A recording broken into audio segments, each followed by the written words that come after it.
우리에겐 소원이 하나 있네. 주님 다시 오실 그날까지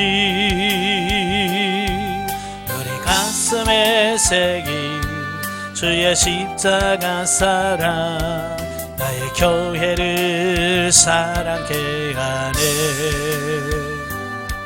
주의 교회를 향한 우리 마음,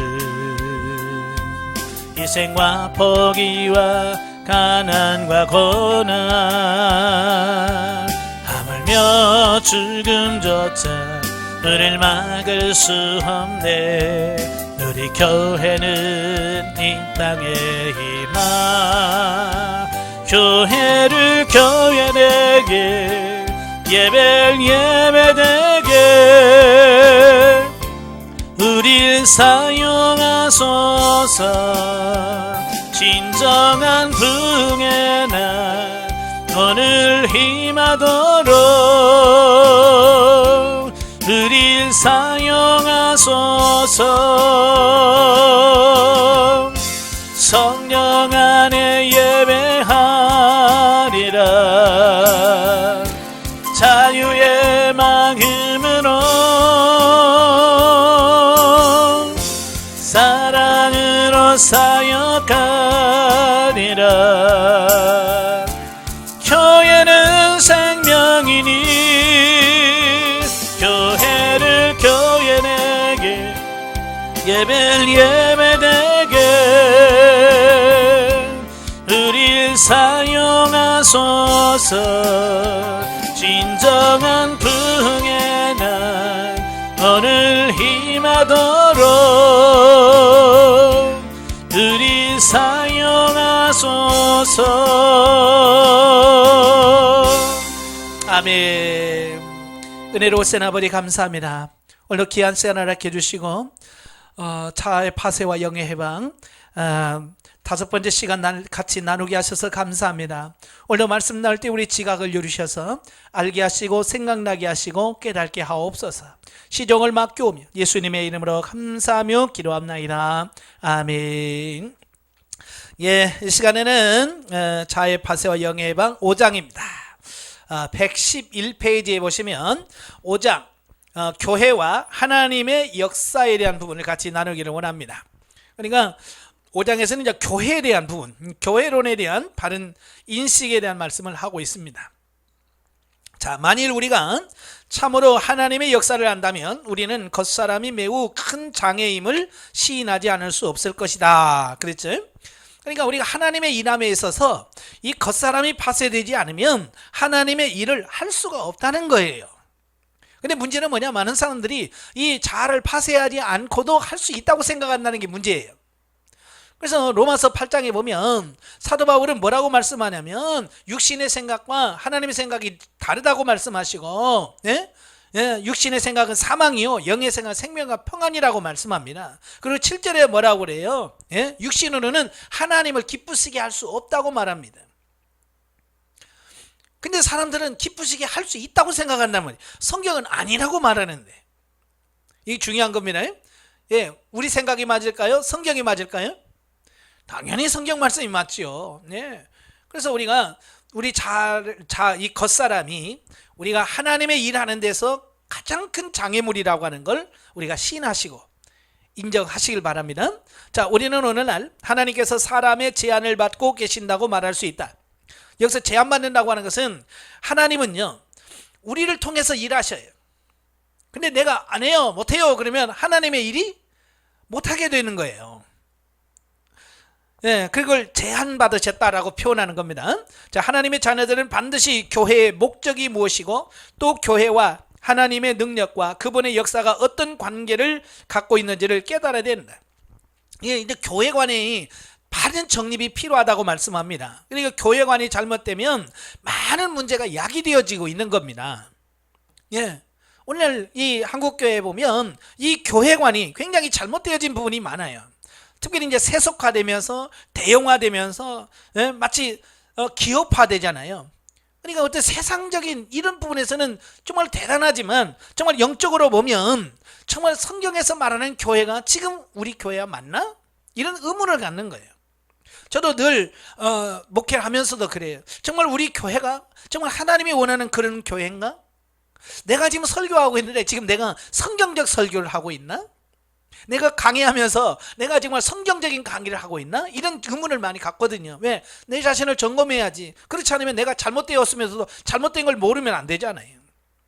여러분의 교회도 정말 하나님이 원하시는 교회인가? 이걸 점검해 보셔야 돼. 자, 넘겨서 하나님의 표현과 그분의 제한받으심. 자, 한때 하나님은 한 사람의 육신 속에 그분 자신을 두셨다.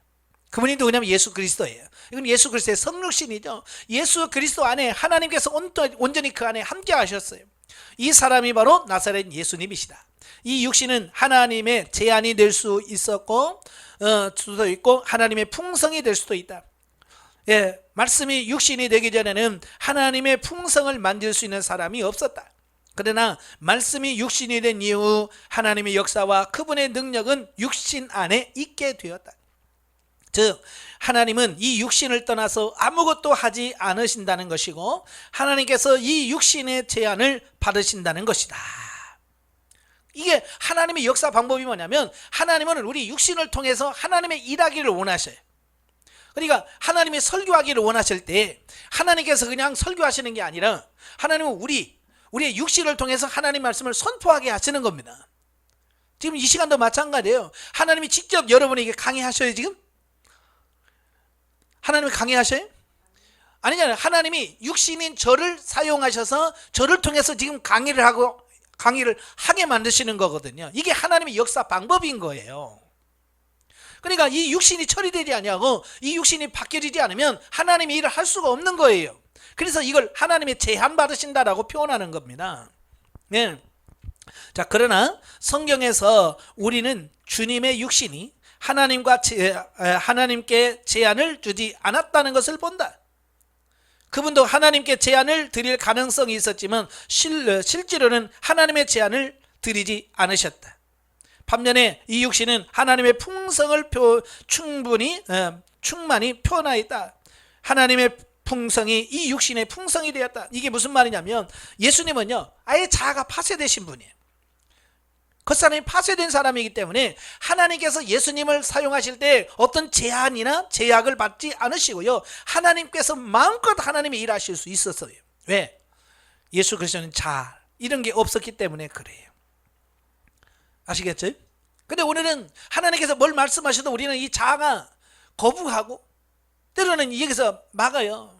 한번 여러분 보세요. 하나님이 야 너 누구한테 전도해라. 그러면 여러분 뭐라고 그래요? 아유 알잖아요. 그 안 듣는 거 안 잘라요. 그 안 가. 그지? 예를 들어서 설교 어디 할까요? 그래서 좀 어려운 부분 주면 뭐라고 그래? 아 하나님 이거 어려워요. 다른 거 쳐요. 그러면 그 시간에 그 말씀을 통해서 하나님이 전하려고 메시지가 있는데 우리가 불순종함으로 인하여 그 순간 하나님의 쓰임을 하나님께서 나를 통해 쓰시려고 하지만 하나님의 제약을 받으시는 거예요. 이게 우리가 변화되지 않으면. 근데 예수님은 100% 하나님의 뜻을 받들으셨고 순종하셨고 아버지의 뜻을 이루셨다고 말이에요. 왜? 예수 그리스도는 자라고 하는 게 없었어요. 예. 자기라는 게 없었잖아요. 그게 가능했다는 그 말이에요. 그래서 그 하나님의 풍성이고 예수님의 풍성이고 예수 안에서 그냥 바로 하나님의 역사가 바로바로 드러나시는 이런 부분을 보게 됩니다. 자, 그런 하나님이 오늘날 우리 같은 사람을 쓰시려면 얼마나 속 터지겠어요. 그죠? 이 말을 들어먹어야 써먹지. 네? 설교하려면 엉뚱한 소리 해야 되지. 기도하려면 졸고 자빠져 있지. 어디 가서 물질 심으라 하면 자기가 혼자 다 먹고 있지. 아 이거 얼마나 하나님 속 터지겠어요. 예? 우리가 좀 빨리 변화돼서 예수님처럼 100% 하나님을 섬겨드리는 그런 삶이 되셔야 돼요. 과거에 하나님은 이 육신 안에 그분 자신을 두셨지만 오늘 그분은 교회 안에 그분 자신을 두신다. 오늘날 하나님의 능력은 교회 안에 있다. 오늘날 하나님의 역사 또한 교회 안에 있다. 그랬죠. 그러니까 신약시대에 예수님의 성육신 이후에는 하나님은 이제 교회를 통해서 하나님의 뜻, 이 자신을 드러내시고 사역하신다라고 하는 것을 보게 됩니다. 그래서 복음서에서 하나님은 이 육신 밖에서 아무런 역사도 하지 않으셨고 그분의 모든 역사는 아들에게 주어지셨다. 예. 그래서 하나님은 오직 예수 그리스도를 통해서만 모든 일을 하셨어요. 자, 오늘날도 마찬가지로 하나님은 그분의 모든 역사를 이제 교회에 맡기셨다. 그래서 교회 밖에서는 그분은 아무것도 역사하지 않으신다. 그래서 지금 시대는 교회 시대인데 이 교회를 떠나면 아무것도 할 수 없다라고 하는 것을 보게 됩니다. 단지 우리가 이제 여기서 말하는 교회는 지금 우리가 생각하는 그런 건물의 교회가 아니라는 거 아시죠? 에클레시아, 하나님을 구원받은, 부르심을 받은 무리, 우리 성도 여러분 자신들을 의미하는 거예요. 우리는 자꾸 건물에다가 초점을 맞춰서, 그죠? 예, 교회 그러면 건물이 딱 생각나는 겁니다. 이미 우리는 그렇게 굳어져 버렸어요. 근데 여기서는 교회 관을 바꾸셔야 돼. 그게 눈에 보이는 건물이 교회가 아니라는 거. 바로 사람을 의미합니다. 사람. 아시겠죠? 하나님은 교회를 통해서 역사하시는데 교회가 누구냐? 사람이에요. 사람. 하나님은 단독으로 역사하지 않으시고 다른 것들을 통하여 역사하시지도 않으시며 오직 교회로 말미암아서만 역사하신다. 오순절부터 오늘날까지 하나님의 모든 역사는 교회로 말미암아 이루어지신 것이다. 당시 하나님께서 그분 자신을 완전하고도 아무런 제한과 보류함 없이 한 분 그리스도 안에 두셨던 것과 같이 오늘날 하나님은 그분 자신을 완전하고 무한하며 아무 보류하심 없이 교회 안에 두셨다. 그러므로 하나님 앞에서 교회의 책임은 상당히 막중하다. 교회는 하나님께 제한을 줄 수도 있고 하나님의 표현에 제한을 줄 수도 있다. 이게 이제요. 우리가 불순종하면 하나님께 제한을 자꾸 두는 겁니다. 하나님의 사역하지 못하도록 우리가 막으시는 거고요. 우리가 순종을 하면 하나님의 표현을 제한이 아니고 계속 하나님께 뜻이 우리를 통해서 성취되어지고 이루어지는 것을 보게 됩니다. 그러니까 교회의 상황과 상태에 따라서 다르게 나타날 수 있다는 겁니다. 내가 변화돼서 하나님의 잘 쓰임 받으면 나를 통해서는 하나님의 제약을 안 받으시고 마음껏 하나님이 일하시는 겁니다. 근데 우리가 불순종하면 뭐예요? 하나님께 뭘 해도 우리한테 걸려 제한을 받으셔도 할 수가 없어요. 나사렛 사람 예수님은 곧 하나님이시다. 그분 안에서 하나님은 표현되셨고 그분은 하나님께 아무런 제한을 주지 않으셨다. 왜냐하면 자신을 하나님께 온전히 내놓으셨기 때문에 그래요. 나라고 하는 것은 없어요. 그래서 예수님을 통해서는 하나님은 예수님을 사용하시는데 아무런 제한이나 지장이 없으셨어요. 왜냐하면 그분은 안팎으로 완전히 하나님을 위하셨기 때문이다. 예수 그리는 안팎으로 속사람이나 겉사람이 모두가 다 뭐요? 완전히 겉사람이 파쇄되어서 하나님의 일하시는데 전혀 부담이 없는 어떤 그런 상태였다는 겁니다. 그래서 그분의 감정은 하나님의 감정이었고 그분의 생각은 하나님의 생각이었고 그분께서 이 땅에 살아계실 때 그분은 나는 나의 뜻대로 하려 하지 않고 나를 보내신 이의 뜻대로 하려 함으로 라고 말씀하셨대. 우리가 원하는 영성은 예수님 영성이라고 그랬죠? 자, 예수님 영성이 뭐예요? 예수님의 생각이 내 생각이 되고 예수님의 성품이 내 성품이 되고 예수님의 능력이 내 능력이 되고 예수님의 사역이 나의 사역이 되고 예수님의 사랑이 나의 사랑이 되고 이렇게 온전히 예수님화 되어가는 겁니다. 이게 예수 영성을 말합니다. 지금 그래 가고 있어요? 그래 가고 있습니까? 우리 그게 목표잖아요. 아직 그 목표를 이루지 못했잖아요. 우리는 가고 있는 과정이에요. 그래서 옛날보다 어때요? 조금 나아졌잖아요.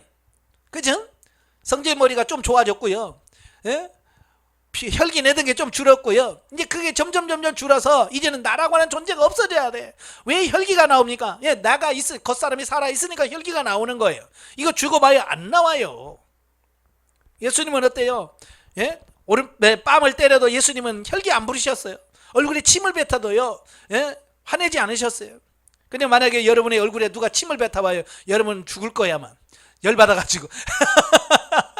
왜냐하면 이게 아직 안 죽어서. 빨리 죽으시길 바래요. 죽어야 삽니다. 죽어야 돼. 아들은 스스로 아무것도 하지 않고 아들을 행한 모든 것은 다 아버지께서 온 것이다. 아들은 스스로 말하지 않으셨고 그분이 말하는 것은 모두 하나님에게서 들은 것이다. 여기서 우리는 하나님께서 그분 자신을 두시고 그 안에서 말씀하실 수 있는 한 분을 볼 수 있다. 예. 그러니까 예수님은요, 자아가 완전히 파쇄되었기 때문에 자아가 없어요. 예수님 자아가 없어요. 그래서 이런 삶이 가능했다라고 하는 겁니다. 그냥 예수님 하나님 말씀하시면 왜 자아가 없으니까. 근데 우리는 자아가 얼마나 팔팔하게 사니 뭘 하나 하면 이 안에서 막 찌그락짜그락 하면서 싫어요, 하기 싫어요, 못해요 막 하면서, 왜? 내 자아가 안 죽어서 드러나기 때문에 그런 거예요.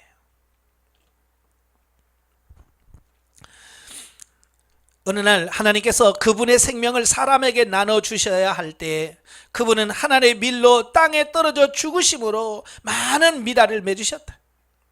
그분은 이 생명을 저지하거나 제한하지 않고 오히려 이 생명을 해방하셨다.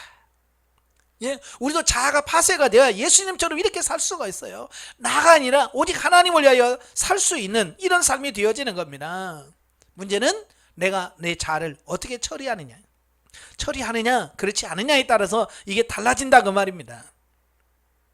이와 같이 오늘날 하나님은 교회를 그분의 그릇으로 택하사 교회 안에 그분 자신을 두셨고 그분의 능력과 역사를 또한 교회 안에 두셨다. 하나님은 교회로 말미암아 그분의 길을 얻고자 하신다. 교회는 하나님께서 말씀하시는 그릇이고 하나님의 능력을 표현하는 그릇이며 하나님께서 역사하시는 그릇이다. 예, 저와 여러분이 지금 하나님 쓰시는 그릇이란 말이에요. 예.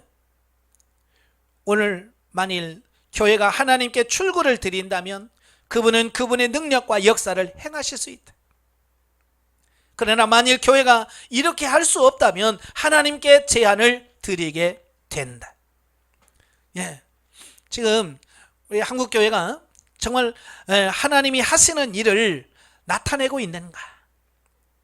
여러분의 교회를 한번 점검해 보셔요. 정말 우리 교회가 정말 하나님이 하시고자 하시는 일을 우리 교회를 통해서 지금 하고 계시는가? 어쩌면 그러고지 못하는 부분을 많이 봐요. 어쩌면 교회가 교회답지를 못해요. 교회가 교회로서의 기능을 감당하지 못하는 어떤 이런 부분을 많이 보는 겁니다. 그래서 이 복음서의 기본적인 가르침은 뭐냐? 하나님께서 한 사람 안에 계심이고, 예, 복음서는 예수 그리스도 안에 계신 하나님이고, 서신서의 기본적인 가르침은 하나님께서 교회 안에 계십니다. 그러니까 복음서와 서신서의 차이가 뭐예요? 복음서는 오직 예수 그리스도 안에, 예수 한 사람 안에 하나님이 거하시는 거고, 서신서는 뭐예요? 이제 교회 안에 하나님이 계시는 것을 말씀하고 있는 거예요. 복음서는 하나님께서 다른 어떤 사람 안에 계시지 않고 오직 한 사람 안에 계셨다. 그분이 바로 예수 그리스도라는 것을 우리에게 알려주신다. 그리고 서신서는 하나님께서 어떤 단체나 모임 안에 계시지 않고 오직 교회 안에 계신다는 것을 우리에게 보여준다. 우리의 눈이 열려서 이 영광스러운 사실을 보기를 바란다. 예. 그래서 오늘날 이 시대를 우리가 성령 시대 또는 교회 시대라고 말하는 이유가 이 교회를 통해서 하나님께서 역사하시고 사역하시기 때문에 그렇다 그 말이에요. 이 영광스러운 사실을 볼 때 우리는 자연히 고개를 들어 먼 하늘을 우러러보며 하나님이여 우리가 당신께 너무 많은 제안을 드렸습니다 라고 말할 것이다. 예. 우리의 불순종으로 인하여, 우리 자아가 처리되지 못함으로 인하여 하나님이 우리를 통해서 하나님의 역사 일하시고 싶은데 우리가 얼마나 많은 제안을 주셨습니까? 전능하신 하나님께서 그리스도 안에 계실 때 전능하신 하나님은 조금도 제한을 받지 않으셨고 조금도 감소되지 않으셨다. 예, 그렇죠? 예수님께서 성경에 어느 곳에 야, 나 예수 때문에 못 해먹겠다 그런 말 하신 적 있어요, 없어요? 없어요. 예? 하나님 음성으로 말했잖아요. 나는 이미 너에게 영광을 받았고 앞으로 영광을 받을 것이다 그랬잖아요. 이거 얼마나 예수님이 하나님의 뜻을 100% 받아들여서 그렇게 했기에 하나님이 나는 이미 영광을 받았고 그를 통해서 영광을 받았다라고 말씀하실까? 오늘 하나님의 갈망과 목적은 교회 안에서 여전히 전능하신 하나님으로서 아무 제한도 받지 않기를 원하신다. 즉 오늘 하나님은 그분이 그리스도 안에 계셨던 것과 때와 같이 교회 안에서 아무 방해 없이 그분 자신을 표현하기를 원하신다. 자, 그러므로 만일 교회에게 제한이 있다면 하나님도 제한을 받으시게 된다. 교회의 무능력은 하나님의 무능함으로 변한다. 이것은 매우 엄숙한 문제다.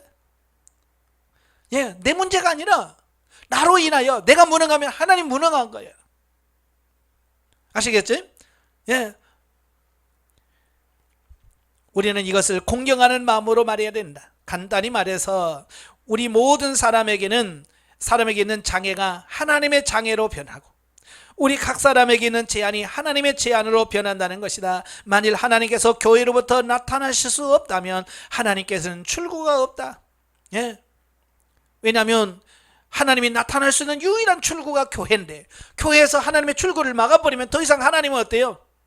세상에 나올 길이 없는 거죠. 오늘 하나님의 길은 교회 안에 있다. 왜 성령의 통제가 이렇게 중요하고 영과 혼의 분리가 이렇게 중요한가? 왜 겉사람은 반드시 파쇄되어야 하고 또 왜 성령의 통제로 말미암아 파쇄되어야 하는가? 이것은 다름이 아닌 하나님이 우리 몸에서 출구를 얻으시도록 하기 위함이다. 예. 하나님이 우리 안에 계신다고 그랬잖아요. 내주 내리게 하신다고 그랬잖아요. 그죠? 예. 우리가 거처되어 신령한 집으로 건축이 되지만 삼위 하나님께서 내 안에 들어와서 내 안에 거처한다고 그랬어요. 근데 그게 모든 사람들에게 나타나지 않는다는 거예요. 왜? 내 안에서 나갈 출구가 없는 거예요. 왜? 겉사람이 파쇄되지 않냐고. 겉사람이 견고해서 하나님이 나갈 출구가 없는 거예요. 출구가. 그러니까 개인적으로 보면 나는 요즘 너무 좋아요. 신앙생활이 너무 좋아요. 영성훈련 받아 좋아요. 그런데 하나님의 살아계심과 변화되는 삶이 안 나타나. 왜? 내 안에 내가 깨져야 하나님이 내 안에 계신 하나님이 나타나는데 이 겉사람이 견고해서 이 하나님이 출구가 없는 거예요. 나올 출구가. 심각한 거지? 예. 자, 우리가 말한 것은 개인의 영적 체험에 불과한 문제로 오해하지 말라. 우리가 말하는 것은 개인의 영적 체험의 문제가 아니라 하나님의 길과 관련되고 하나님의 역사와 관련되어 있는 겁니다. 자, 가끔 보면 영성을 체험주의로 몰아세우는 분들이 많아요. 예. 자, 우리도 체험주의는 경계해야 됩니다. 그러나 체험이 없다면 우리 죽은 거나 다름이 없잖아요. 그렇죠? 그래서 체험은 지금 내가 하나님과 같이 살고 있다는, 즉 살아있다는 의미가 되는 겁니다. 그래서 오늘도 저와 여러분의 삶 속에서 정말 내 안에 계신 하나님의 살아계신 증거들이 나를 통해서 나타나는 이런 체험이 나타나야 돼요. 그래서 우리가 하나님께 제한을 드리지 않는가? 또 하나님께서 우리 몸에서 자유로우신가? 이런 문제는 아주 큰 문제다. 오직 우리가 하나님 앞에서 처리받고 파쇄되어야만 그분이 우리 몸에서 아무 제한을 제한받지 않을 수 있다라고 하는 겁니다. 그래서 하나님은 우리가 파쇄되어진 것만큼 하나님 우리를 사용할 수 있다는 겁니다. 자, 100이라고 했을 때 내가 10을 파쇄됐다, 10%가 파쇄됐다 그러면 결국 하나님은 나의 삶에서 10%만 하나님의 사역을 감당할 수 있는 부분이에요. 50%는 50%만 하나님이 일할 수 있는, 하나님이 나를 사용할 수 있는 부분이 50%. 얼마나 많이 깨져야 되겠어요. 그래요? 여러분 몇 프로가 깨진 것 같아요? 여러분 삶 속에서? 50% 지났나요? 아이고, 주여, 주님이 뭐라고 그래요? 야, 여우도 굴이 있고 참새도 제 집 있지만 나는 네 머리 둘 곳이 없다. 예, 우리 몸이 파고 들어오려고 해도 겉사람이 파쇄되어 있어야 들어오든지, 또 들어오셨다고 이제 나갈 구멍이 있어야 나가죠. 참 저는 이 자아파쇄와 영의 해방이라는 책을 읽으면서 정말 기도 제목이 많아요. 예. 예전에는 막 주여 교회 부흥시켜 주세요 뭐 이런 거 했다면 이젠 크게 문제가 아니야. 주님, 내가 깨져야, 내가 파쇄되어야 나를 통해서 예수님이 증거되고 하나님이 증거될 터인데 하나님 나를 파쇄시켜 주세요 라고 기도하요. 교회가 하나님께서 그 길을 얻으시도록 하려면 우리는 하나님의 다루심을 받고 하나님께서 우리의 겉사람을 파쇄하시도록 해야 한다. 하나님이 나를 파쇄하도록 하나님께 내어드리는 것이 중요한 겁니다. 이 겉사람이 우리의 가장 큰 문제다. 아시겠죠? 다른 게 아니에요. 돈이 없고 뭐 이게 문제가 아니라 내 파쇄되지 않은 이 겉사람이 최고 문제라고 말이에요.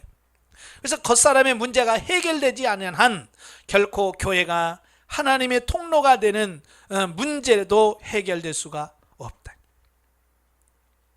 만일 하나님께서 우리에게 은혜를 주사 우리의 겉사람을 깨트리신다면 그분의 사역에서 우리는 그분의 통로로 사용하실 것이다. 어때요? 지금 여러분의 주변이나 여러분의 교회나 여러분 주변 교회에서 이 겉사람을 파쇄하는 교회가 있어요, 없어요? 보기 힘들어요. 지금 겉사람을 파쇄하려고 보다는 어쩌면 이 한국 교회가 겉사람을 더 강하게 만드는 이런 부분으로 가고 있지 않나. 그러니까 하나님과 정반대로 가고 있다는 말씀이에요. 그러니까 하나님께서 나타나려고 해도 하나님이 나타날 수가 없는 거예요. 왜? 겉사람이 살아있고 겉사람을 자꾸 세우니까. 이런 시대에 우리가 내가 죽어야 예수 그리스도가 내가 죽어진 만큼 드러날 수 있다는 것 기억하시고 죽어지시길 바랍니다. 내 성질머리가 죽어야 예수님의 성질이 나와. 그죠? 근데 내가 성질이 안 죽으니까 계속 대인관계 속에서 그냥 내 본성이 그대로 나오는 거야. 막 화낼 때 화내고 성질내고 성질나니까 그 하나님이 언제 나타나? 그죠? 하나님이 나타날 수 있는 통로가 없는 거예요. 내가 다 제한, 다 막아놔서 하나님 나갈 통로를 내가 다 막아놔서 나갈 구멍이 없는 거예요. 더 죽으셔야 됩니다. 더 죽어야 돼요. 팍 죽어야 됩니다. 아멘이 안 돼? 그래도 해야 돼. 자, 파쇄됨과 하나님께서 역사하시는 길. 자, 이제 우리는 겉사람이 파쇄된 후 어떻게 해야 하나님의 말씀을 읽을 수 있고 하나님 말씀의 사역자가 될 수 있으며 복음을 전할 수 있는지를 보기로 하자. 자, 1. 성경 읽기. 자, 성경 읽기에 관하여 한 가지 분명한 것은 어떤 종류의 사람이 어떤 종류의 성경을 읽어낸다는 것이다. 자, 이게 무슨 말이냐면요, 같은 성경을 보면서도요 서로 다른 느낌과 감동을 받습니다. 그 사람의 수준, 그 사람의 상태, 자, 이거에 따라서 성경을 봐도 깊이나 이런 게 다 다르다는 얘기예요. 많은 때 사람들은요 자신의 불순종하는 생각, 불란한 생각, 그리고 스스로 똑똑하다는 생각으로 그들의 성경을 읽는다. 이렇게 할 때 그들이 읽어낸 성경은 그들의 생각일 뿐 성경의 영을 만지지 못한다. 많은 사람들이 자기 생각을 처리하지 않고요 자기 생각을 가지고 성경을 읽어요. 그러니까 성경에서 본래 말하려고 하는 그것을 우리가 읽어내지 못하는, 찾아내지 못하는 겁니다. 만일 우리가 성경에서 주님 자신을 만나고자 한다면 우리의 불순종하는 생각과 조화를 이루지 못하는 생각들이 하나님에 의하여 파쇄되어야만 한다. 만일 우리의 생각이 여전히 불순종하고 조화를 이루지 못한다면 우리가 아무리 총명하다 하더라도 이 총명은 아무 쓸데가 없다. 우리는 자신의 총명을 놀라운 것으로 보겠지만 하나님은 이것을 하나의 큰 장애로 보신다. 우리가 아무리 총명하다 하더라도 우리는 자신의 총명함을 의지하여 하나님의 생각 안에 들어갈 수가 없다. 그죠? 내가 아무리 총명해도 내 생각, 육신의 생각으로 하나님의 생각 안에 들어갈 수가 없어요. 이사야 55장 8절 9절에 뭐라고 말씀합니까? 사람의 생각과 너희 생각과 내 생각이 다르며 너희 길과 내 길이 다르다고 말씀합니다. 그 차이가 얼마나 큰지 하늘과 땅 차이라 그랬어요.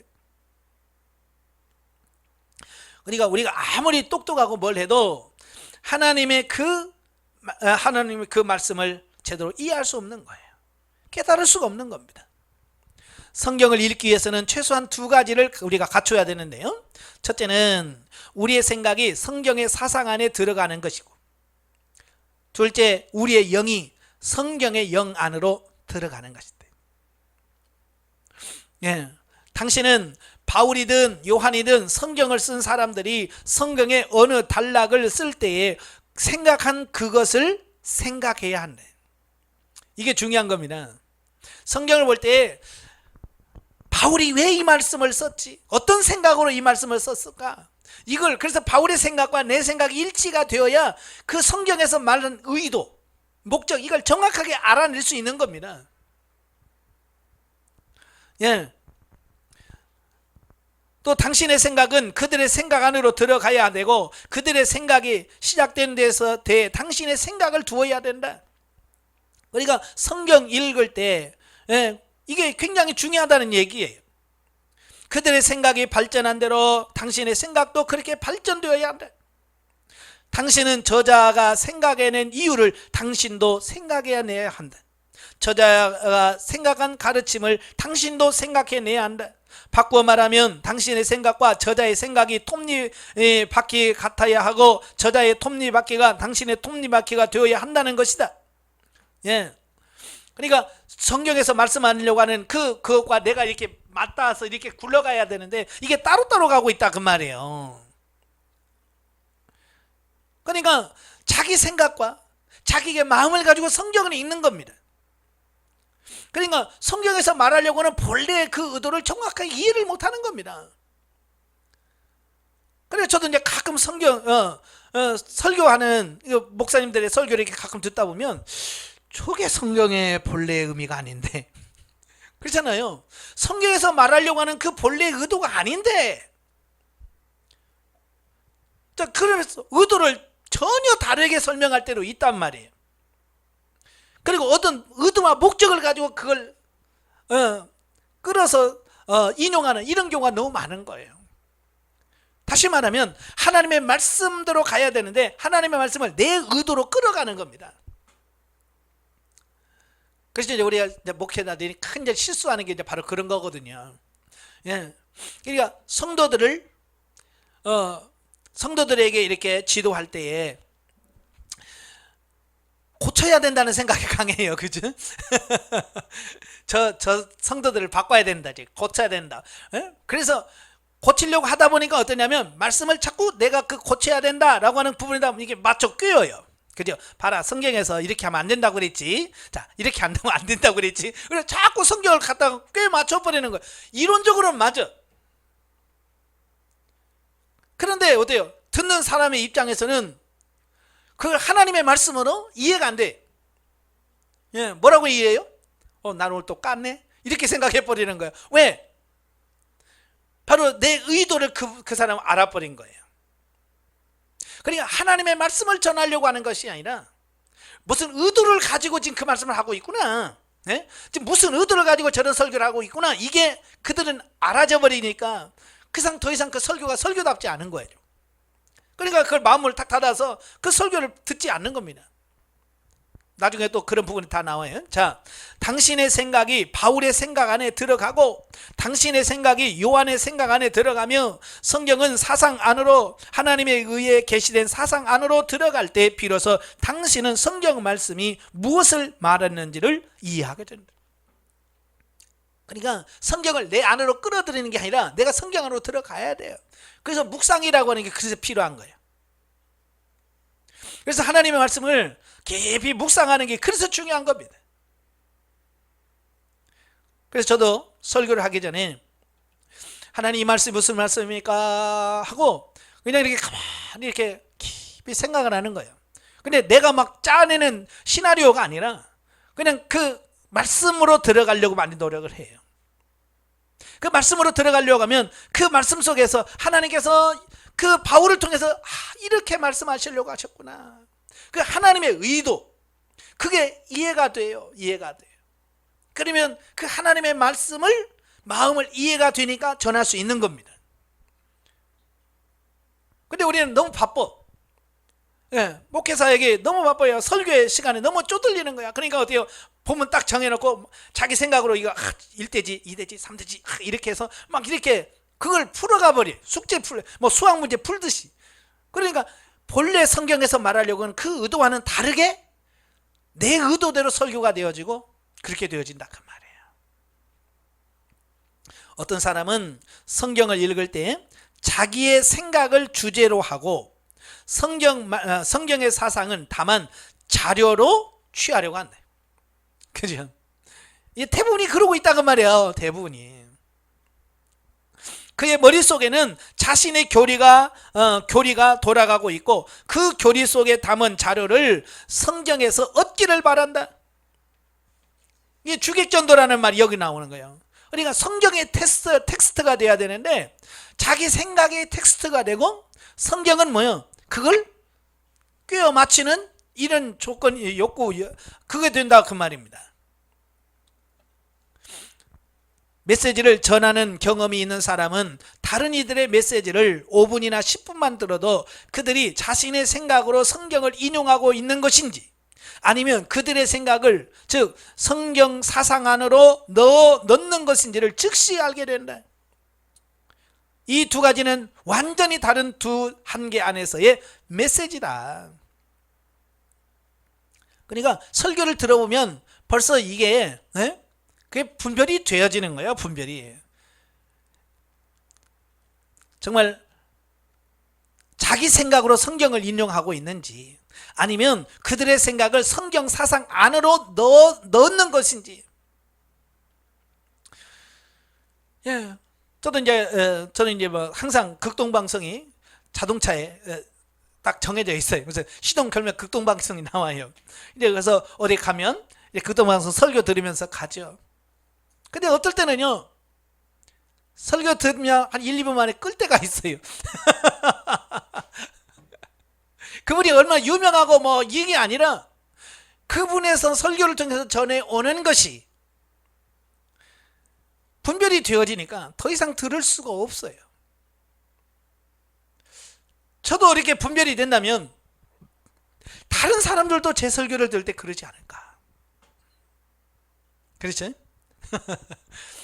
그래서 참 이 부분에서 우리가 많이 신경을 좀 많이 쓰셔야 돼요.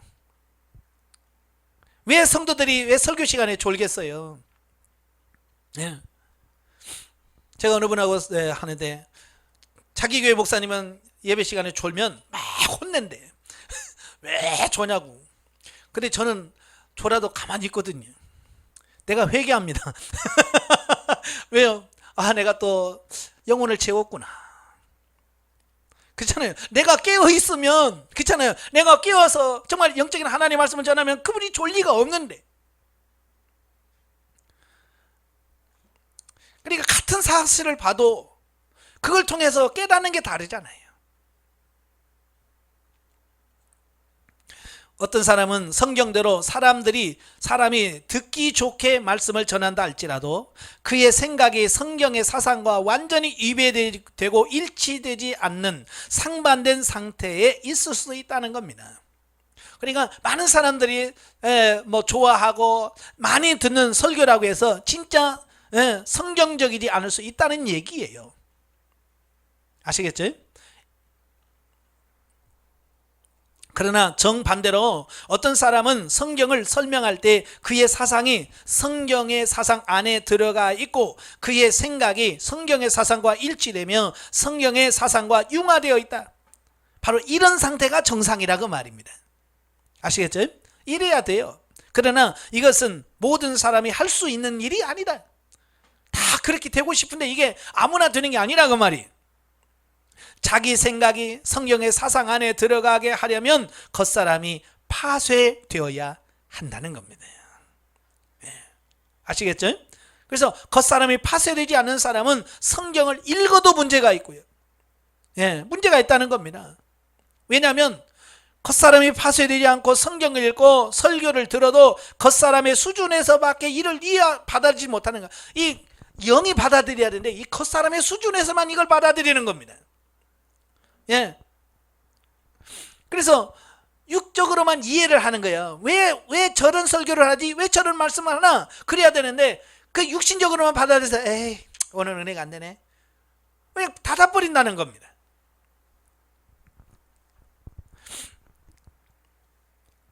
우리에게 성경을 가르칠 사람이 없기 때문에 성경을 잘 읽어내지 못한다고 생각하지 말라. 이것은 우리의 어떠함이 좋지 못하고 우리의 생각이 하나님의 통제를 받지 않기 때문이다. 이 말은 뭐예요? 핑계대지 말라는 말이에요.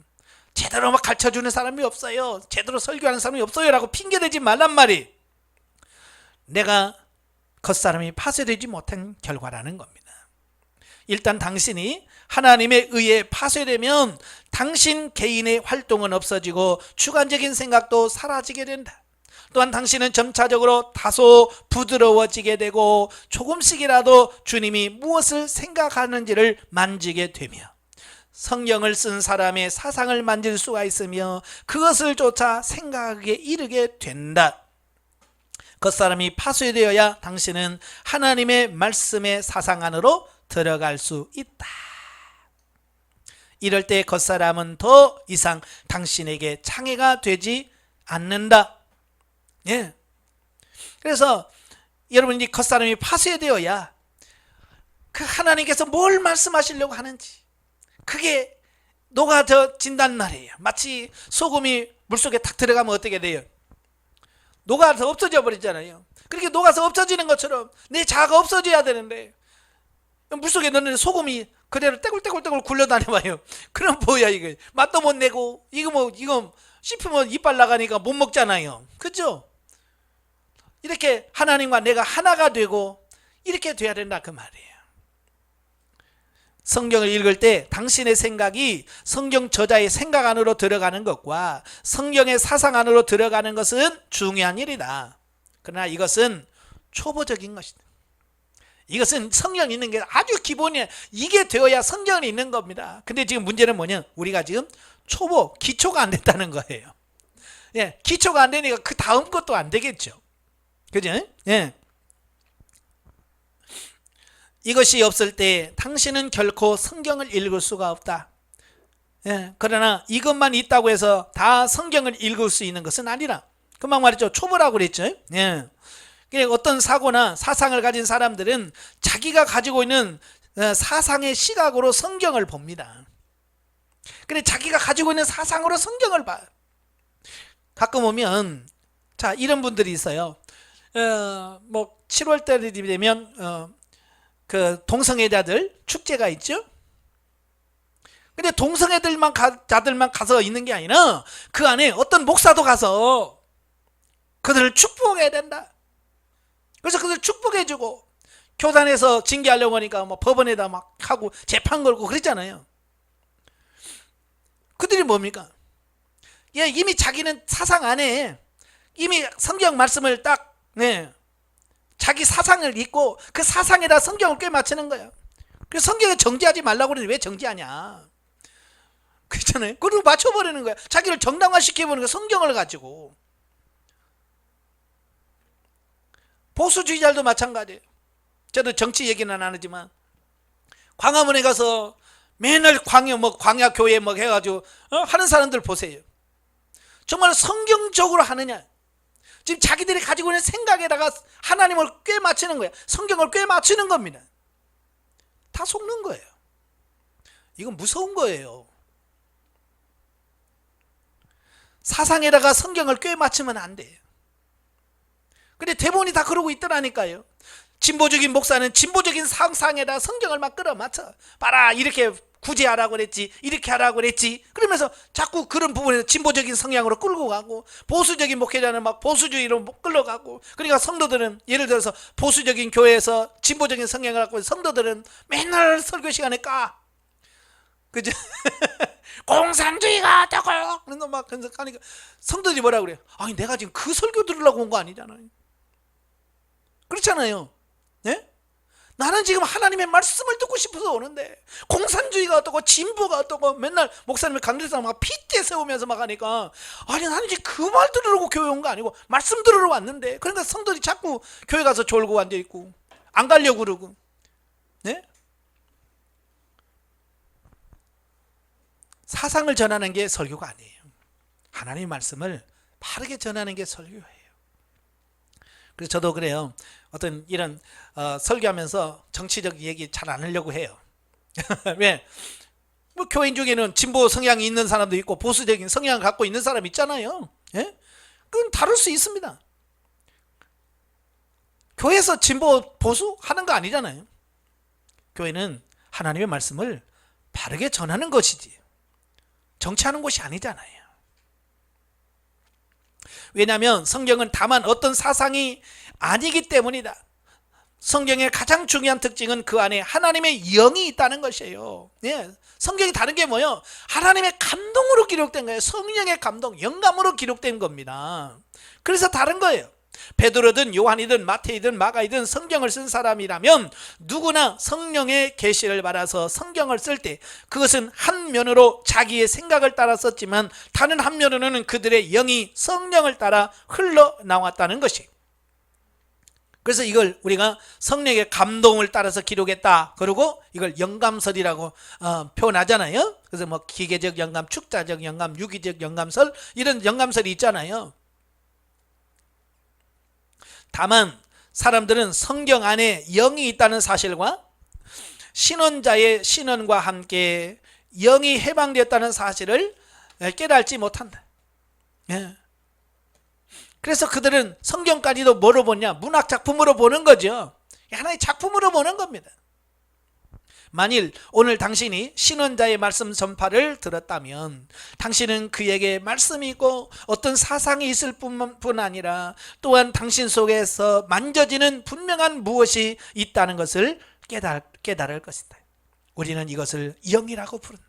그러니까 성경을 읽고 있으면 뭔가 만져진단 말이에요. 이게 만지는 게 아니라 만져지고요, 깨달아지고 알아지는 이런 게 있습니다. 이게 바로 뭐냐? 그게 영이란 말이에요. 영. 성경 안에서는 사상이 들어있을 뿐만 아니라 또한 해방는 영도 있다. 그러므로 성경을 읽는 가장 중요하고 기본적인 한 가지 조건은 당신의 영이 해방되어 성경의 영을 만지는 것이다.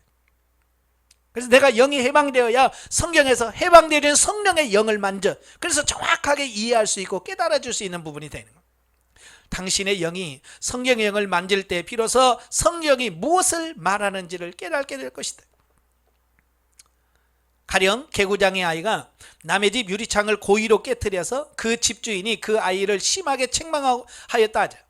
아이의 어머니가 이것을 알고서 역시 자기 자녀에게 한바탕 야단을 칩니다. 여기서 우리는 그 집주인이 아이를 책망하는 것과 어머니가 아이를 책망할 사이에는 차이점을 한번 생각해 보자. 겉보기에는 두 가지가 별로 다른 것이 없지만 사실 그 안에 책망하는 영은 다른 것이다. 그죠? 집주인도 그 유리창 깨진 주인도 야 이놈아! 그렇게 혼내죠. 부모도 이놈아 왜 속색이야! 그러면서 둘이 혼내네요. 그리고 외부는 똑같은 거야. 근데 그걸 다루는 영은 다르다는 겁니다. 어떻게 다르냐? 그 집주인의 책망은 화를 낸 것으로서 분노의 영이 가득하다. 이놈이 우리 집을 깨뜨렸어! 그러면서 분노의 영이 흘러나온단 말이에요. 그러나 그의 어머니의 책망은 똑같이 소리를 질러도 그 안에서 뭐가 나와요? 사랑과 훈계와 소망으로 가득 차더라. 자, 이게 중요한 겁니다. 어머니의 책망은 소망과 훈계가 가득하고 사랑이 가득한 책망이다. 그러니까 두 영은 완전히 다른 영이다. 이것은 아주 얇은 비유에 지나지 않는데, 예, 이게 이제 비유로 설명해 놓은 겁니다. 여러분, 부모가 사랑으로 한 것은 아이가 상처가 되지 않아요. 그죠? 그러나 분노로 한 것은요, 아이에게 상처가 돼. 그러니까 같은 말이라도 누가 어떻게 하느냐에 따라서 이게 달라지는 겁니다. 그러니까 이런 거예요. 목회자가 설교를 할 때 막 책망을 해도 정말 사랑을 가지고 하면 성도들이 다 그걸 받아들여. 그죠? 근데 진짜 화가 나가지고 막 화내면 그건 또 걸러내요, 또 다. 네. 그러니까 진짜 사랑해서 하는 건지, 성질 나서 하는 건지 알아듣는단 말이에요, 사람들이. 성경을 쓴 저자의 영이 이것보다 훨씬 더 강하다. 성경을 쓰게 하신 영은 영원한 영이시다. 이 영은 오늘도 계시고 성령 안에서 계속 충만해 계신다. 만일 우리의 겉사람이 파쇄되고 우리의 영이 해방되었다면 성경을 읽을 때 우리의 생각은 성경의 사상 안으로 들어갈 수 있을 뿐만 아니라 또한 성경이 쓰여졌을 때 영을 만질 수 있게 되어진다. 네. 그러니까 우리가 성령의 감동을 받으면 본래 성경에서 저자에게 감동하신 그 감동이 지금 이 순간 성경을 읽고 있는 우리 안에 이루어진다, 그 말이에요. 근데 우리 겉사람이 파쇄되지 않으니까 어때요? 말씀을 말씀이고 나는 나고 이제 섞이질 않는 거예요. 흘러 들어오지 않은 거예요. 만일 당신의 영이 해방되지 않고 성경을 쓴 사람의 영을 만지지 못한다면 당신이 어떤 방법으로서도 하나님의 말씀을 깨달지 못할 것이다. 이때 성경은 당신에게 죽은 책에 불과하다. 그냥 일반 소설책과 다를 바가 없다는 거예요. 그러므로 본론으로 돌아가서 기본적인 문제는 겉사람이 파쇄되었느냐에 달린 것이다. 오직 우리 겉사람이 파쇄되고 우리의 생각이 유용하게 될 때 비로소 우리의 영이 해방될 수 있다. 또한 하나님은 이 일에서 우리의 제한을 받지 않게 된다. 모든 문제는 우리가 항상 하나님을 저지하는 데 있다. 심지어 성경을 읽는 일에서도 우리는 하나님을 저지하고 하나님께 자유로운 길을 들이지 못한다. 그러니까 우리가 파쇄되지 않으면 우리가 하나님께 자유로운 길을 들이지 못하고 도리어 우리의 자아가 그걸 막는다. 자, 그 다음에 말씀 사역을 봅니다. 자, 하나님의 역사에서 한면으로는 그분은 우리에게 그분의 말씀을 이해할 것을 요구하신다. 이것이 그분 역사의 기점이다. 다른 면으로 그분은 그분의 한 마리 혹은 몇 마리의 말씀을 우리에게 우리의 영 안에 부담으로 두시어 우리가 그것으로 교회를 섬기도록 하신다. 사도행전 6장 4절에서 우리는 기도하는 것과 말씀 전하는 것을 전무하리라 라고 말합니다. 헬라어에서 말씀이라는 단어와 전한다는 것이라는 단어는 다 명사를 사용하였다. 그러므로 말씀 전하는 것을 더 명확하게 번역하면 말씀의 사역이 된다. 사역은 섬김을 뜻한다. 그러므로 말씀 사역은 하나님의 말씀으로 다른 사람을 섬기는 것을 말한다. 그렇죠? 우리가 설교하고 강의하는 것은 뭐냐? 바로 다른 사람을 섬기는 겁니다. 우리의 문제는 어디 있는가? 이는 속에 말씀이 있으나 그것이 해방될 수 없다는 것이다. 어떤 사람은 영 안에 확실한 말씀과 상당한 무거운 부담이 있고 또 그 말씀은 형제 자매들에게 알릴 느낌도 있는데 일단 단상에 서면 말을 많이 해도 속의 부담은 여전하고 한 시간을 말해도 부담은 변함없이 무거워 말씀을 해방할 수 없으며 그의 겉사람이 속사람의 부담을 전달할 수 없다. 그 사람의 속의 부담을 밖으로 전하고 속의 말씀을 밖으로 전파하고 싶지만 그 겉사람이 그에게 적합한 말씀을 주지 않기 때문에 어떻게 말을 해도 그 무거운 짐은 여전히 남아있다. 그가 사람들 앞에서 나올 때 부담이 무거웠는데 이제 그가 돌아갈 때에도 부담은 여전하다. 이것은 다름이 아닌 그의 겉사람이 아직 파쇄되지 않았기 때문이다. 겉사람이 속사람을 돕기는커녕 오히려 속사람을 저지하고 있는 것이다. 그랬어요. 저도 예전에 이런 걸 많이 경험했거든요. 그러니까 설교 준비할 때는 막 가슴이 뜨거워. 막 이 설교 이렇게 하면 좋겠다. 막 열심히 준비하고 막 하는데 막상 설교를 강대상에 쓰면 그게 안 나타나는 겁니다. 그 감동이 이 말이 표현이 안 돼. 안 나와. 다 전하지 못하는 거야. 다시 말해서 이 겉사람이 그 내면 속사람의 감동을 전해줘야 되는데 이 겉사람이 파쇄되지 않아서 이게 못하는 겁니다. 그러니까 설교 끝나고도 가슴이 답답해. 왜 이걸 전했어야 되는데 전하지 못하는 거야. 100% 전하지 못하는 겁니다. 참 이게 문제예요. 그래서 이게 겉사람이 파쇄돼야 되는 이유가 그래야 이게 속사람에서 전하고자 하는 어떤 이런 부분들을 잘 전할 수 있는 어떤 이런 부분들을 보게 됩니다. 자, 여러분 어떻게 여러분의 설교한 것을 녹음해서 들어본 적 있으신가요?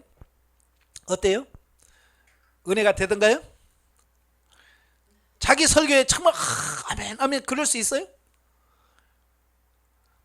그래야 돼요. 근데 대부분의 성도들은요, 제가 아는 목사님도 그래요. 유튜브로 설교를 하고 이렇게 하라고 그러면 자기가 설교에 자신이 없대. 내 설교에 자신이 없어서 그런 걸 못하겠다는 거예요. 아니 그런 자신이 없으면서 어떻게 목회를 하냐. 내가 잘해서가 아니라 그잖아요. 그죠? 자기도 자기 설교에 은혜를 못 받는데, 자기도 자기 설교를 인정을 못 하는데 누가 자기 설교 인정하겠어요? 안 돼요. 그래서 여러분도 자기 설교는 들으셔야 돼요. 자기 설교 들어보고요, 자기 설교에 내가 아멘 감동이 돼야 돼요. 그래야 다른 사람에게도 전달이 돼요. 예. 저도 이제 가끔 제가 유튜브의 방송을 제가 들어봐요. 신기한 것은요, 제가 들으면서 제가 은혜가 돼요. 이거 내가 뭐 지가 얼마나 잘해서 교만하다 뭐 이럴 수 있지만 아니에요. 저는 그 말씀 속에서 뭐냐면 내가 깨달지 못했던 걸 제가 설교를 하고 있더라고요. 강의를 하고 있더라고요. 이게 뭐예요? 그 시간에 성령께서 역사해 주셔서 내가 알지 못하는 그 부분을 이상을 이야기를 하고 있는 거예요. 그 사람이 파쇄가 되면 이런 거예요. 내가 준비했던 그 이상으로 하나님의 성령께서 역사하셔서 그 이상을 사용하셔. 근데 그 사람이 파쇄되지 않으면 생각은 많은데 그걸 생각마저도 그것도 못 해내. 그러니까 뭐예요? 나중에 설교 들으면 이런 설교를 내가 했어? 아이 못 듣겠네. 그렇게 돼버리는 거예요. 왜? 그 사람이 파쇄가 안 되면 이게 다 나오질 않으니까 그러는 거예요. 그러니까 여러분은 설교를 항상 들어보세요. 내가 내 설교에 은혜가 안 되면 누가 은혜가 되겠어요? 예. 절대 교만하는 얘기가 아니에요. 나같이 설교해봐, 나같이 잘하는 사람 없어, 이런 생각하는 게 아니라 자기 설교를 충분히 들음으로 말미암아 자기를 점검할 필요가 있다는 얘기입니다. 만일 그의 겉사람이 파쇄되었다면 그는 자연히 해야 할 말을 할 수 있게 된다. 속사람에게 어떤 부담이나 말씀이 있을 때 그의 겉사람의 생각은 속사람의 뜻을 표현할 적절한 한마디를 가질 것이다. 예. 그러니까 하나님께 주님 설교 부탁합니다 하면 진짜 희한한 것은요, 하나님께서 그때그때 이렇게 말씀을 탁탁탁 주셔요. 희한하게 예화 같은 거 준비 안 해도요, 그런 거 탁탁탁 생각이 나게 하셔요. 어렸을 때 생각나게 하시고 어떤 사건을 생각나게 하셔서 그냥 거기에 설교에 가장 정확한 예화를 들려주시고 하게 하시는 거예요. 이게 성령께서 하시는 거거든요. 그의 속에 말이 해방될 때 그의 속 부담은 가벼워진다. 그는 말할수록 가벼움을 느끼고 이것을 자기 일로 느끼게 된다. 이것이 바로 하나님의 말씀으로 교회를 섬기는 것이다. 그러므로 속의 부담은 겉사람의 생각 안에 있는 적절한 말씀을 필요로 한다. 만일 겉사람이 파쇄되지 않아서 겉사람이 속의 뜻에 순종하지 않고 겉사람이 속의 느낌에 순종하지 않으며 속의 영에 순종하지 않는다면 겉사람이 속의 느낌을 만지려고 할 때 아무것도 감지하지 못하고 그것을 표현할 적절한 말씀을 찾아내지 못하게 된다. 그러니까 저도 이제 기도하지 않으면 어떠냐면 설교할 때 자꾸 막혀. 그리고 표현이 안 돼. 여러분 그런 적 없으세요? 등에서 땀이 줄줄 흐를 때가 있잖아요. 뭐 이게 표현이 돼야 되는데 표현이 안 돼. 네. 자, 결국 하나님은 그 속에서 해방되지 못하시고 저지를 당하게 된다. 그러니까 하나님께서 표현을 해야 되는데 이 겉사람이 그걸 표현을 못 해내는 겁니다. 그래서 이어서 하나님께서 더 이상 표현을 못 하시는 거죠. 저지를 당하는 거죠. 하나님께서 길을 얻지 못하실 때 교회도 도움을 얻지 못한다. 그렇죠? 목회자가 바로 겉사람이 켜져서 바로 하나님의 말씀 바로 전하야 교회가 그 말씀을 통해서 도움을 받는데, 목회자가 바르게 전하지 못하면 성도들이 어떻게 도움을 받겠어요? 우리의 겉사람이 말씀의 사역에서 가장 큰 장애임을 기억해야 한다. 많은 사람은 총명한 사람만이 유용하다고 생각하는데 그것은 잘못된 생각이다. 당신이 아무리 총명할지라도 겉사람은 결코 속사람을 대체할 수 없다. 오직 겉사람이 깨뜨려지고 파쇄될 때만이 속사람이 해방되고 말씀이 겉사람을 뚫고 해방된다. 이 겉사람의 껍질을 하나님은 파쇄하실 것이다. 이 껍질이 파쇄될수록 영의 생명이 더욱 해방된다. 껍질이 영 안의 부담을 저지하려 할 때에 하나님의 생명과 하나님의 능력은 당신에게서 교회 안으로 흘러갈 수 없고 당신의 말씀의 사역을 할 수도 없게 하신다. 예, 그래서 성령의 역사가 없이 그냥 1시간 때웠네, 설교 때웠네, 이런 것밖에 안 되는 겁니다. 성령께서 역사해야 되는데, 예, 얼마나 힘들어요. 저도 많이 해봤거든요. 그러니까 그게 안 되면 설교하고 나서 너무 힘들어요. 그래서 많은 분들이 이 겉사람이 안 깨진 분은요, 설교하다가 너무 힘들다고 그래요. 설교 자체가 힘들어. 그래 하고 나면 막 파김치 된다고 그러잖아요. 주일날 되면 나는 파김치가 돼요. 예, 왜 그럴까요? 성령의 역사하지 않고 자기가 모든 걸 다 하려고 하는, 얼마나 힘들겠어요. 하나님의 생명과 능력은 주로 말씀을 통해 공급된다. 당신의 겉사람이 매맞은 상처가 없다면 당신은 속사람을 나갈 길이 없게 된다. 이때 말씀을 들으러 온 사람은 당신의 목소리를 들었을지라도 생명을 만지지 못한다. 당신은 사람들에게 무언가 주고자 하나 그들은 얻지 못한다. 당신 속에 말씀이 있으나 겉사람은 그것을 말해내지 못하고 당신을 저지한다. 그래서 겉사람이 깨져야 되는 거예요. 주 예수님이 행하신 모든 것은 다 귀한 것이나 어떤 사람은 그분의 옷자락을 만지자마자 그분의 능력을 얻었다. 그죠? 혈루병 앓은 여인이 그의 옷자락만 만져도 나을 거라는 믿음을 가지고 그의 옷자락을 만지더니 치료가 됐어요. 자, 주 예수님의 옷자락은 그분의 가장 바깥 부분이다. 그죠? 옷은 그 제일 가까운 부분이잖아요. 예? 그분의 가장 겉부분에도 그분의 능력을 만질 수가 있었다라는 겁니다. 그러니까 예수님은 자기 완전히 겉사람이 파쇄되어 버리니까요, 예, 겉사람까지 그의 생명이 흘러나와. 심지어 그의 겉옷까지 흘러가. 그래서 겉옷만 만졌는데 그의 생명이 전달돼 버리는 거예요. 자, 이게 대단한 거잖아요. 그러니까 사도 바울이 그 희한한 능력이 있다고 그랬잖아요. 그가 입었던 앞치마만 갖다가 병자에게 넣어도 치료가 되고 귀신이 떠나간다고 그랬잖아요. 그게 앞치마가 무슨 능력이 있나? 아니란 말이에요. 그래서 사도 바울의 겉사람이 파쇄되니까 어때요? 그게 전달이, 마치 예수님의 겉옷까지 능력이 다 전달되어진 것처럼 사도 바울이 겉사람이 파쇄되니까 어때요? 그가 둘렀던 손수건이나 앞치마까지 능력이 있어서, 예? 거기까지 생명이 스며들어요. 그러니까 그것만 만져도 치유가 되는 역사가 나타난단 말이에요. 이걸 이해해야 돼야 그게 이해가 되는 거예요. 예. 우리의 문제점은 뭐냐? 속에 생명이 있으나 겉사람이 그것을 밖으로 흘려보내지 못하고, 속에 생명이 있으나 겉사람이 그것을 말해내지 못하는 데 있다. 속에 하나님의 역사가 있지만 밖에 저지함이 있고 나갈 길이 없는 데 있다. 이럴 때 우리 몸에서 하나님은 자유함을 얻지 못하시고 자유로이 우리 몸속에서 흘러나오지 못하게 된다. 예. 빨리 우리가 겉사람이 파쇄되어야 돼요. 예. 그래야 우리 안에서 역사하시는 그 하나님의 영과 생명이 흘러가도록. 예. 그 다음에 복음 전파, 다른 말로 전도죠. 자, 대개 사람들은 복음을 들을 때에 옳은 교리를 들었거나 감정이 격동되었기 때문에 주님을 믿는다고 생각한다. 그러나 사실은 그렇지 않다. 무릇 감정이 격동되어 주님을 믿는다고 태도를 밝힌 사람들은 오래가지 못한다. 그렇죠? 이 육신의 감정으로 신앙생활은 오래 못 갑니다. 무릇 생각이 설득되어 믿는 사람도 오래가지 못한다. 왜냐하면 사람들의 감정도 변하고요, 생각도 시간이 되면 다 변해요.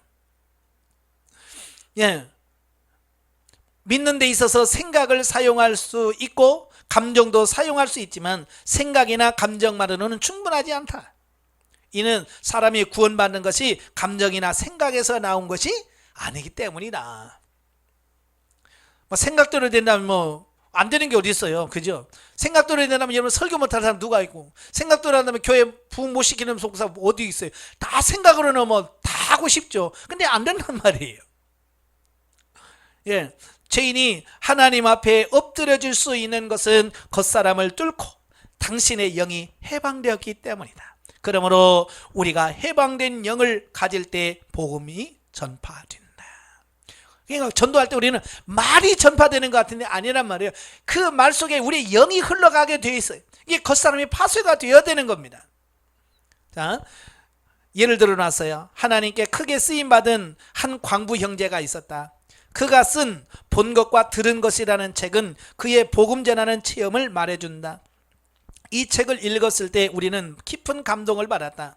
그는 특별히 학식이 있거나 특별한 은사가 있는 것이 아닌 아주 일반적인 형제였다.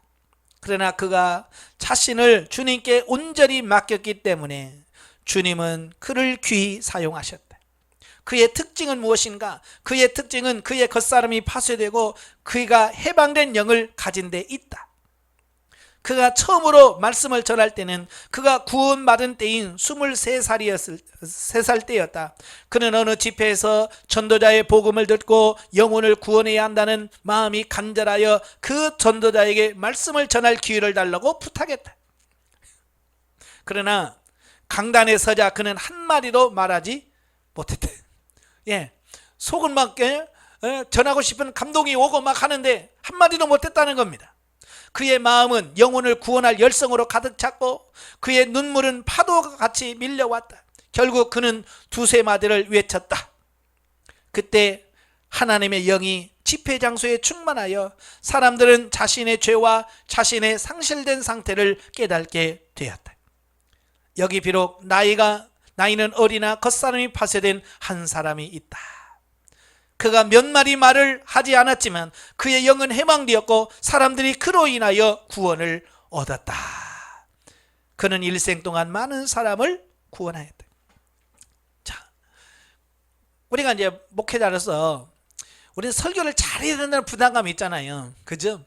그래서 막 여기저기 명언집도 뒤지고 어떻게 잘 표현할 수 있을까, 또 좀 있어 보이려고 꾸미려고 많이 노력을 하잖아요. 근데 사실은 그것 가지고 사람들이 감동되는 건 아니에요. 그죠? 우리 안에 영이 흘러가야 된다니까요. 영이 흘러가면요, 저도 많이 경험했어요. 정말 내가 정말 죽을 썼어. 설교에 죽을 써서 설교하는 내가 도대체 내가 무슨 설교를 하고 있지? 창피해가지고 못 내려갈 그 형편이 있어요. 그런데 희한한 것은 뭐냐면 성도들은 다르다는 거예요. 나는요 등에서 땀이 쭉쭉쭉 나고요, 이렇게 설교해갖고 못해 먹겠네 하는데 성도들 뭐라고 하면 은혜 받았어요 목사님 그러는 거예요. 나는 위로하려고 하는 줄 알았어 그게. 그런데 아니더라고요. 영이 흘러가니까요, 하나님께서 그 떠듬거리는 그 앞뒤도 안 맞는 그 말씀이지만 영이 흘러가니까 그들이 다 은혜가 되는 거예요. 바로 이 책을 읽다 보니까 그랬구나. 우리는 자꾸 말로 잘해서 사람을 감동시키고 말로 뭘 변화시키려고 하는데 그 말로 변화되는 게 아니란 말. 이 안에서 영이 흘러가야 돼. 그러면 한마디라도 두 마디라도 어때요? 그게 영이 흘러가면 그 사람들을 변화시키는 놀라운 역사가 있는 거예요. 이제 속지 마십시오. 우리가 잘 아는 D.L. 무디라는 사람이 있잖아요. 그분은 구두방 하다가 예수님 만나고 그가 복음 가슴이 뜨고 복음 전하는 사람이죠. 뭐 그가 뭐 10마디를 말하면 8마디가 뭐 틀리다나 어찌다나 그렇대. 왜냐면 그 학식이 없어, 학문이 없어요. 배우진 않았습니다. 그러니까 말을 해도 문자 철자가 다 틀리는 거야. 그런데도요 D.L. 무디처럼 많이 전도하고요 영혼 구원한 사람 없는 거예요. 왜요? 그런 겉사람이 파쇄되니까요. 앞뒤가 안 맞아도 영혼이 구원받는다니까요. 예수 믿을래요? 그러면 믿는 거예요. 근데 우리는 앞뒤 다 맞고 철자 문법 다 맞춰도 왜 안 돼? 그죠? 왜? 우리 겉사람이 파쇄가 안 돼서 영이 흘러가야 돼. 영이 흘러가지 않으니까 D.L. 무디 같은 그런 부분이 안 된다 그 말이에요. 그래서 설교도 그렇게 많이 오래 할 필요 없어요 사실은. 근데 우리는 막 1시간 2시간씩 막 해요. 그러니까 뭐라고 그래? 나는 기본이 난 2시간이야 뭐 이러면 그 2시간이 중요한 게 아니잖아요. 영이 흘러가서 성도들에게 만져줄 수 있어야지. 저도 예전에는 설교 오래 하는 것이 좋은 줄 알았어요. 근데 그게 아니더라고요. 그래서 갈수록 짧아져요. 갈수록 설교가 짧아져요.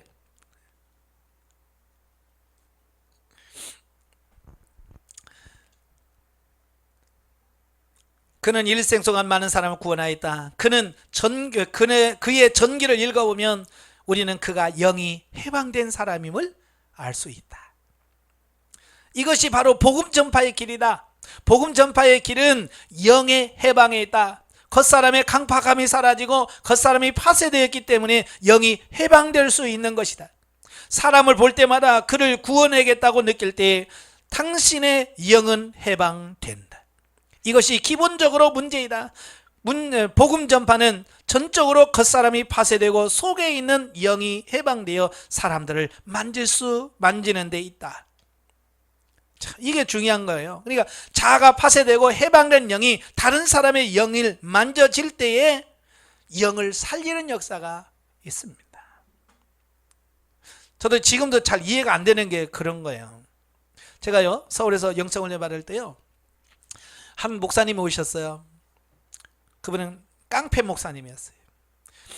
근데 예수 믿고 목사가 됐는데도 여전히 깡패야. 입이 하도 걸고 이 사람 저 사람 힘들게 하고 괴롭혀. 얼마나 힘들게 하는지 몰라요. 근데 신기한 것은 그분은 나한테만 오면요, 깍듯이 목사님. 그 많은 다른 목사님도 그게 신기하다는 거야. 내가 뭐 힘이 세요, 뭐가 있어요. 나는 아무것도 없어요. 그냥 가요. 아유, 안녕하세요. 그런데 아유, 저만 오면 목사님. 그러면서 뭐 이러는 거야. 그냥 다른 사람이 네가 목사냐? 막 그러면서. 그런데 나한테만 오면 안 그래. 그래서 내가 이해가 안 돼. 왜 이게 뭘까? 그런데 이걸 읽으면서 그렇구나. 그분은 그렇게 겉사람은 이렇게 강할지라도 이 흘러가는 영을 만질 수 있었던 분이에요. 네. 그러니까 그런 부분이 그래서 그랬구나. 네. 그래서 여러분들이 변화되셔야 돼. 저는 막 사람들이 싸우잖아요. 그래서 제가 가서 그러지 마세요. 그러면 다 그냥 예 하고 그냥 수그러들어요. 참 신기한 게 그래요. 막 싸우는데 가서 내가 가서 그만하세요. 그러면 그냥 언제 그런지 쑥 그래요. 내가 무슨 뭐 힘이 있어요, 능력이 있어요. 근데 희한한 거야. 내가 이해가 잘 안 됐던 부분들이거든요. 근데 이런 부분을 읽어보면 그렇구나. 그 사람은 비록 하나님을 모르는 사람일지라도 분노의 영이 찼을 때 정말 사랑의 영이, 그리스도의 영이 흘러가면 그분도 그걸 만지는구나. 영이 흘러가는구나. 이게 이해가 되는 거예요. 근데 여러분이 열받아 있으면 그냥 좋은 사람도 여러분 보면 열받아. 그래서 그러죠. 난 저 사람 보면 화나. 그럼 왜요? 내가 화나는 영이 흘러서 그에게 그런 영이 영향을 주기 때문에 그런 거거든요. 자, 만일 당신의 겉사람이 영을 봉쇄한다면 당신에게서 하나님의 길을 얻지 못하시고 복음도 당신에게서 출구를 얻지 못하게 된다. 우리가 겉사람을 처리해야 한다는 것을 계속 주의하는 이유는 모든 문제가 우리에게 있기 때문이다. 아멘. 제가 늘 말하잖아요. 문제의 원인은 나에게 있다. 다른 데 있는 게 아니라 나 때문이야. 내 안에 문제단 말이에요. 우리 자신이 처리받지 않을 때 많은 교리를 외워도 아무 소용이 없다. 사람을 구원하는 것은 우리의 영이 사람의 영을 만지는 데 있다. 만일 우리의 영으로 사람의 영을 만진다면 그 사람은 하나님 앞에서 엎드러질 것이다. 우리의 영이 해방될 때 비로소 사람들은 하나님 앞에 엎드러질 것이다. 예. 그래서 우리 영이 해방이 되어야 돼. 자아가 파쇄돼 영이 해방되어야 불신자들도 받아들이고 깨질 수 있는 이런 부분이 생겨낸 거예요. 결혼식 주례나 또 장례식장 가면 신자만 있는 게 아니잖아요. 불신자도 있잖아요. 그죠? 근데 바로 그런 데 가서 설교를 하고 주례를 보고 하면 그 믿지 않는 자들에게 영향을 끼치고, 자, 그를 부른 부분이 뭐냐? 바로 내 영이 해방될 때 그게 가능하다라는 사실이에요. 제가 안양에서 목회할 때요, 어느 집사님이 저희 교회 등록을 하셨어요. 남자 집사님이 등록하셨는데, 어떻게 등록하시게 됐냐? 그러니까 자기 딸 따라서 왔대. 그러니까 그 남자 집사님은 서울에 다른 교회 다니셨고, 딸만 우리 교회 다녔어요. 청년으로. 근데 이제 그 할머니가 돌아가셨어요. 그래서 할머니가 돌아가셔가지고 이제 주일날 오후에 이제 예배 마치고 우리 성도들과 같이 차를 타고 이제 가서 장례식장 가서 잠깐 예배, 위로 예배라고 하죠. 예배를 드려줬어요. 근데 그 한 남자 집사님이 그 설교를 들으시고는요, 뭐 장례식장에서 설교 오래 해요? 몇 분 안 하잖아요. 근데 그 딱 설교를 들으면서 그분이 그랬대. 야, 딱 가야 되겠다, 이 교회. 가지고 장례식 마치자마자 바로 왔어요. 예? 참 그걸 보면서 참 신기해. 이게 하나님이 하시는 거죠. 자, 이 수년 동안 하나님은요, 회복의 길을 걸어오셨다. 하나님은 우리가 믿고 구원받은 지 수년 뒤에야 죄를 처리하시고 헌신하며 부르심 받고 주님을 따르기를 원치 않으신다. 오늘 주님은 회복의 길을 가고 계신다. 복음이 회복되어야 할 뿐 아니라 복음의 열매도 회복되어야 한다. 복음서나 사도행전에서 주님이 사람들을 구원하실 때와 같이 사람들은 받자마자 죄악에서 나와야 하고, 믿자마자 완전히 주님께 헌신되어야 하며, 믿자마자 재물의 힘을 깨트려야 한다. 복음이 참으로 회복되게 하려면 복음 전하는 사람이 주님께 출구를 열어드려야 한다. 예, 참 이게 무슨 말이냐면, 왜 전도했는데 와서 그렇게 변화되지 않는 이런 부분이 나타나는가? 그러니 전도하는 사람이 문제가 많아요. 그러니까 깨진 사람이 전도하면 깨진 사람이 와. 근데 꼭 자기 같은 사람만 데려오잖아요. 그죠? 예, 술 좋아하는 사람은 술 좋아하는 사람 데려오고요. 놀기 좋아하는 사람은 놀기 좋아하는 사람만 데려오고요. 강한 사람은 강한 사람만 데려와요. 왜? 사람은 끼리끼리 놀거든요. 참, 그래서 이 전도한 사람이 누구냐에 따라서 달라요. 예. 그래서 영이 좀 깨진 사람이 데려오면 오자마자 바뀌어. 사람이 그렇게 달라질 수가 없어요. 우리는 주님께서 회복의 길을 가시기 위해 천국 복음과 은혜의 복음이 하나 되어야 한다고 믿는다. 예. 천국 복음은 뭐예요? 예수님이 전하신 복음이고요. 예? 은혜 복음은 제자들이 전한 복음입니다. 예. 이게 하나가 되어야 되죠.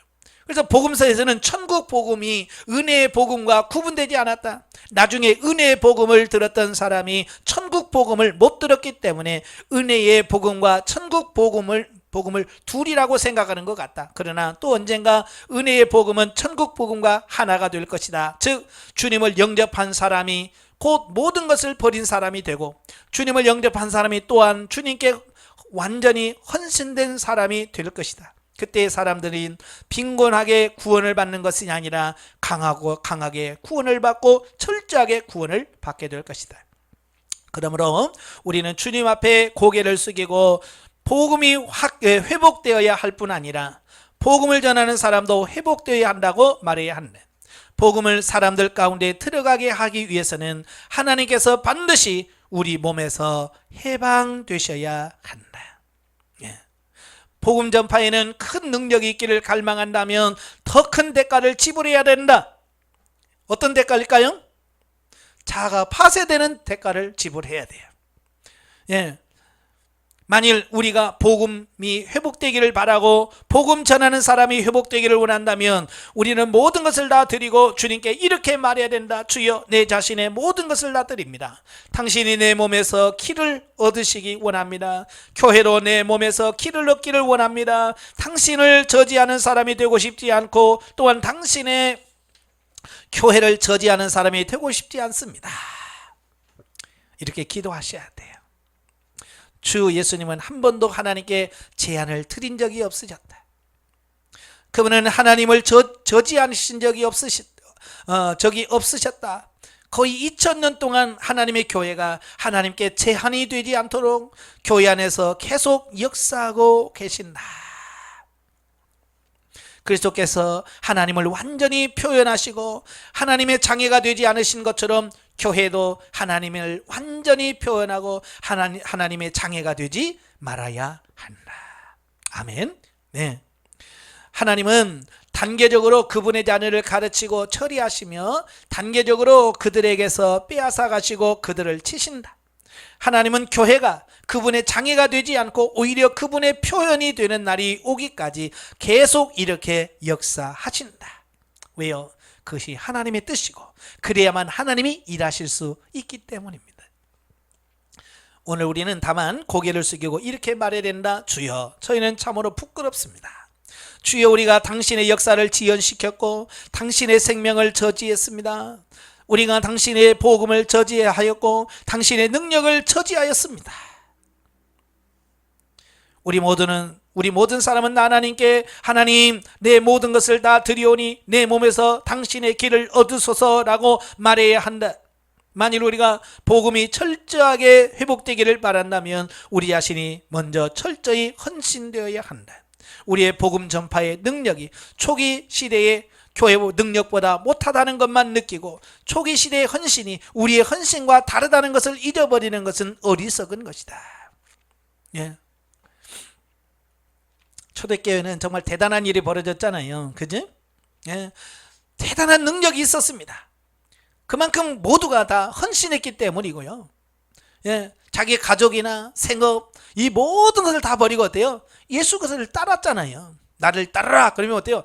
다 버려두고 따라가는 그 헌신이 있었기 때문에 그게 가능하다라는 겁니다. 복음이 회복되려면 먼저 헌신이 회복되어야 한다.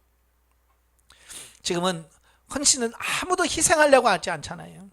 헌신하려고 안 해요. 두 방면이 다 철저하게 회복되어야 된다. 하나님께서 우리를 통해 나갈 길을 얻으시기를.